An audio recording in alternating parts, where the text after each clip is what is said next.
नमस्कार दोस्तों, स्वागत है आप सभी लोगों का एक बार फिर से।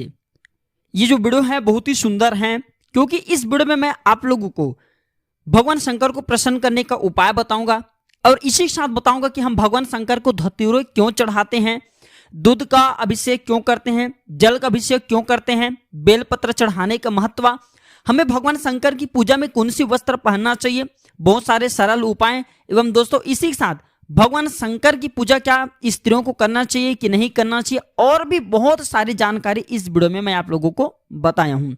तो दोस्तों देखा जाए तो सोमवार के दिन भगवान शंकर और चंद्रदेव ये दोनों का दिन होता है। दोस्तों चंद्र हमारे मन और माता का प्रतीक होता है। दोस्तों इससे अगर हम हमारे कुंडली में अगर चंद्र दोष लग जाए या फिर चंद्र हमें पीड़ा दे रही, सोमवार के उपाय करने से, व्रत करने से, भगवान शंकर में अगर शिवलिंग पर कुछ ऐसी चीजें जिस चढ़ा दिया जाए तो हमारे सेहत है और हमारे जो माता की जो सेहत है उस पर काफी जो बुरा असर पड़े होते हैं वह दूर होते हैं। सोमवार का दिन शिव जी को प्रसन्न करने का सबसे अच्छा दिन माना जाता है। वैसे सप्ताह में दोस्तों सप्ताह के प्रत्येक अलग अलग दिन अलग अलग प्रकार के देवी देवताओं को समर्पित होता है, लेकिन सोमवार का दिन भगवान भोलेनाथ और चंद्रदेव को समर्पित है। दोस्तों भोलेनाथ को भोले भंडारी कहा जाता है। भोलेनाथ हमारे निर्मल मन को देखते हैं। दोस्तों अगर एक लोटा सादे जल बस अगर आप भगवान शंकर जी के शिवलिंग पर अभिषेक कर दें तो उसे भी भोले भंडारी प्रसन्न हो जाते हैं। और देवी देवता तो बहुत ज्यादा पूजा पाठ अनुष्ठान करने के बाद ही प्रसन्न होते हैं, लेकिन भगवान शंकर को देखा जाए तो थोड़ी सी पूजा पाठ से प्रसन्न हो जाते हैं। इसलिए दोस्तों इसे भोलेनाथ कहा जाता है, भोले भंडारी कहा जाता है। और थोड़ी सी पूजा पाठ से प्रसन्न होने के बाद अपने सब कुछ नेछावर कर देते हैं, अर्थात दोस्तों वह हर चीज आपको दे जाते हैं जो कि अन्य देवी देवता की पूजा पाठ में दोस्तों आपको विलंब से प्राप्त होते हैं। तो दोस्तों हमारे वीडियो का विषय है कि हमें सोमवार के दिन किस प्रकार से भगवान शंकर की पूजा करना चाहिए, मनोकामना पूर्ति करने के लिए हमें कैसे पूजा करना चाहिए और इसी के साथ हमें कौन सी वस्त्र धारण करना चाहिए, सारे जानकारी इस वीडियो में बताऊंगा। दोस्तों वीडियो में आगे बढ़ने से पहले सभी लोगों से हर दिन की तरह गुजारिश करना चाहूंगा, प्राचीन ज्ञान एक यूट्यूब चैनल नहीं बल्कि आप सभी दर्शकों का परिवार है। आप हमारे वीडियो को देख रहे हैं, आप हमारे व्यूअर्स नहीं बल्कि आप सब हमारे परिवार के हिस्से हैं। दोस्तों अगर आप भी भगवान शंकर जी को सच्चे दिल से मानते हैं तो कमेंट बॉक्स में ओम नमः शिवाय जरूर लिखना, हमारे वीडियो को लाइक करना और इस वीडियो को शेयर करना ना भूलना। चलिए दोस्तों जानते हैं, सर्वप्रथम जानते हैं क्यों चढ़ाते हैं भगवान शंकर जी को भांग और धतूरा। दोस्तों इसके बारे में आप लोगों को जरूर पता होगा कि जब हलाहल विष निकले तो सृष्टि को बचाने के लिए भगवान शंकर ने हलाहल विष का पान किया।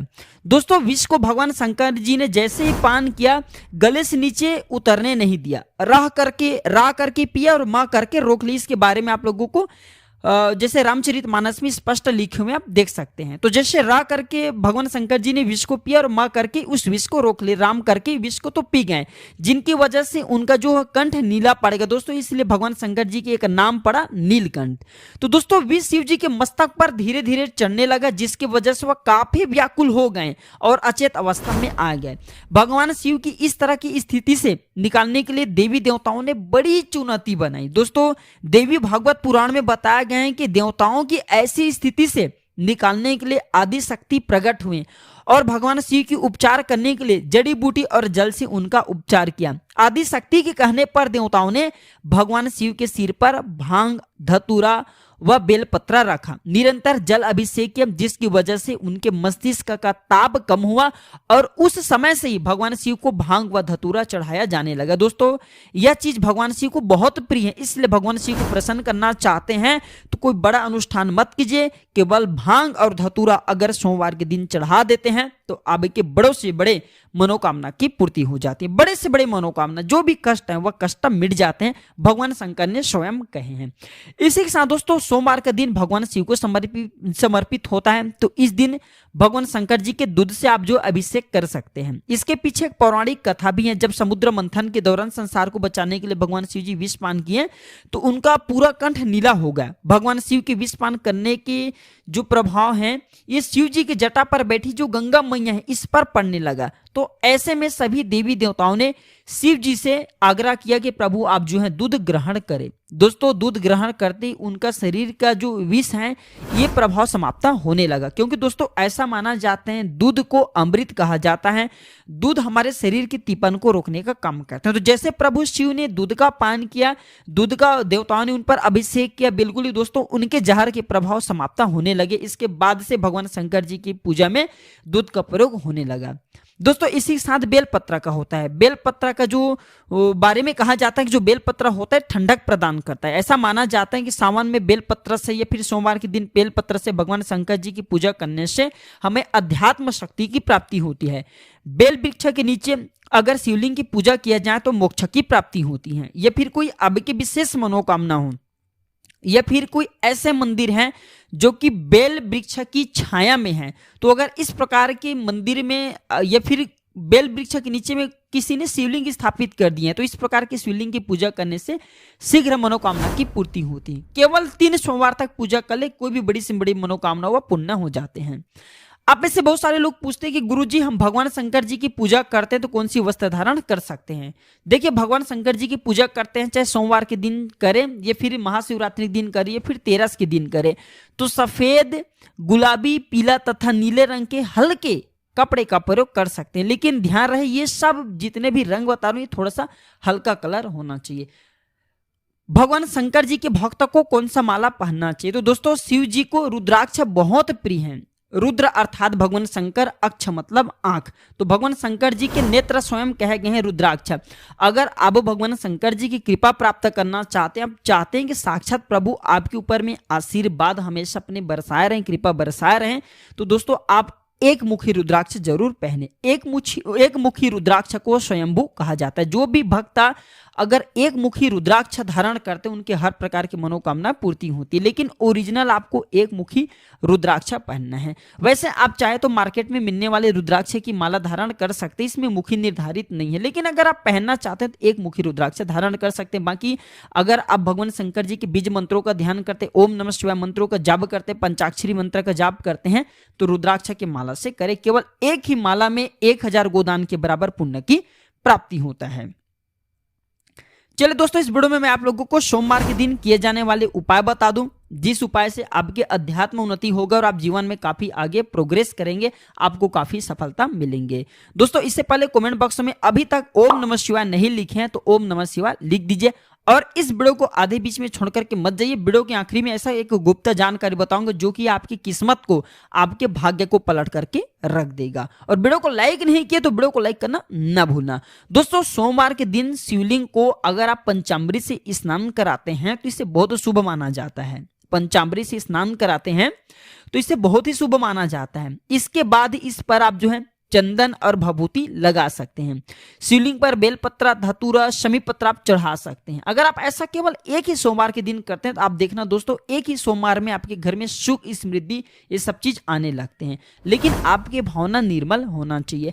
ऐसा माना जाता है जो भी व्यक्ति, कोई भी व्यक्ति हो, कोई भी विशेष मनोकामना हो या फिर इच्छा हो या फिर भगवान की आप चाहते हैं कि केवल आपको आशीर्वाद ही प्राप्त हो, तो शिवलिंग पर अगर आप जो है भभूति अर्थात भस्म का अभिषेक करते हैं, भस्म से भगवान शंकर जी को स्नान करते हैं, तो केवल एक ही सोमवार में बड़े से बड़े आपकी मनोकामना की पूर्ति हो जाती है। संसारिक साधक को दोस्तों चिता की भस्म की अभिषेक करने की कोई जरूरत नहीं होती, ठीक है। ये जो गृहस्थ त्यागे हुए जो सन्यासी होते हैं उनके लिए ज्यादा अच्छा होते हैं। दोस्तों सोमवार के दिन रुद्राभिषेक करना भी बहुत ही उत्तम रहता है। अलग अलग कामना के लिए भगवान शंकर जी के अलग अलग चीजों से रुद्राभिषेक अर्थात शिवलिंग पर स्नान कराए जाते हैं, चढ़ाए जाते हैं। मैं आप लोगों को वीडियो के आखिरी में इसके बारे में और भी विस्तार से बताऊंगा। जिस प्रकार हम घी चढ़ाते हैं, सादा चढ़ाते हैं, चावल चढ़ाते हैं, गन्ने का रस चढ़ाते हैं, तो अलग अलग चीजों को चढ़ाने से इनके प्रभाव अलग अलग बताए गए हैं। दोस्तों अगर आप चाहते हैं कि आपके आर्थिक स्थिति में सुधार आ जाए, अब शीघ्र धनवान बन जाए, तो सोमवार के दिन शिवलिंग को जो गन्ने के रस से अभिषेक करा सकते हैं। इससे भोलेनाथ शीघ्र प्रसन्न होते हैं और मनोकामना की आपकी शीघ्र पूर्ति भी कराते हैं। सोमवार के दिन शिव मंदिर में दीपदान करने से भी सारी मनोकामना की पूर्ति होती है। केवल दीपदान करने से सोमवार के दिन भगवान शंकर जी के मंदिर जाते हैं, बहुत ही अच्छी बात है। भगवान शंकर जी के मंदिर जाइए और आप भगवान शंकर जी को एक दीपदान नहीं देना है, 5 दीपदान, उनके पंच स्वरूप का ध्यान करते हुए 5 दीपदान करें। तो आपके सोमवार के दिन अगर आप ऐसा करते हैं तो आपकी शीघ्र बड़े से बड़े मनोकामना की पूर्ति हो जाती है। इस दिन चावल में काला तिल मिलाकर के दान करने से पितृदोष दूर होते हैं। दोस्तों चलिए मैं आप लोगों को शिव पुराण के अनुसार बताना चाहूंगा, भगवान शंकर जी की पूजा में नारियल का फल, नारियल के पानी इस शिवलिंग पर भूल करके नहीं चढ़ाना चाहिए। इसी के साथ केतकी के फूल, तुलसी की पत्ती, हल्दी, कुमकुम, सिंदूर, ये भगवान शंकर जी की पूजा में कदापि नहीं चढ़ाना चाहिए। आप में से बहुत सारे लोगों को प्रश्न होता है कि शिवलिंग पर चढ़ा हुआ जल पीना चाहिए कि नहीं पीना चाहिए। तो दोस्तों, विद्वेषार संगीता के 22वें अध्याय के 18वें श्लोक में यह बताया गया है कि जो शिवलिंग पर चढ़ाया जाता जल होता है, चढ़ा हुआ जल होता है, उसे 3 बार थोड़ा थोड़ा पिया जाए तो इससे शरीर की कायिक, वाचिक एवं मानसिक यह तीनों प्रकार के रोगों से हमें मुक्ति मिलती है। तो जो लोग बीमार से ग्रसित हैं, ऐसे व्यक्ति को शिवलिंग पर चढ़ाया गया अगर जल पिला दिया जाए तो सोने पे सुहागे हैं, उनकी बीमारी शीघ्र ठीक हो जाती है। इसलिए कहा जाता है कि हमें शिवलिंग पर चढ़ा हुआ जल जरूर पीना चाहिए, लेकिन प्रसाद रूप में, भगवान की प्रसाद समझ करके। क्या औरतों को शिवलिंग पर जल चढ़ाना चाहिए? तो देखिए, ऐसा मान्यता है कि लिंग पुरुष का अंग होता है, इसलिए कुंवारी महिलाओं को भगवान शंकर जी के शिवलिंग को नहीं छूना चाहिए। पुरुषों को शिवलिंग की पूजा, जो महिला है वो शिवलिंग की पूजा अकेले मत करें।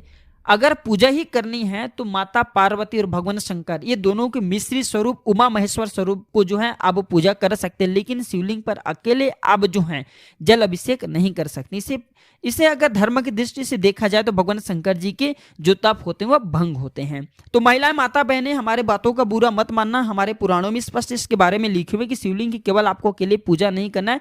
अगर शिव परिवार आप उनकी पूजा कर सकते हैं, उनके साथ में माता महेश्वरी हैं अर्थात माता पार्वती, आप दोनों की पूजा करें, उमा महेश्वर की, लेकिन केवल भगवान शंकर जी की बस अकेले पूजा नहीं करना है। अब चलिए इस वीडियो में मैं आप लोगों को बताऊंगा कि नवग्रह के शांति के लिए भगवान शंकर जी को कौन से अभिषेक करना चाहिए। जैसे कि सूर्य की पीड़ा है तो जल का अभिषेक करने से सूर्य की पीड़ा दूर होती है। चंद्र का पीड़ा है तो अगर कच्चे दूध से भगवान शंकर जी का अभिषेक करते हैं तो चंद्र की पीड़ा दूर होती है।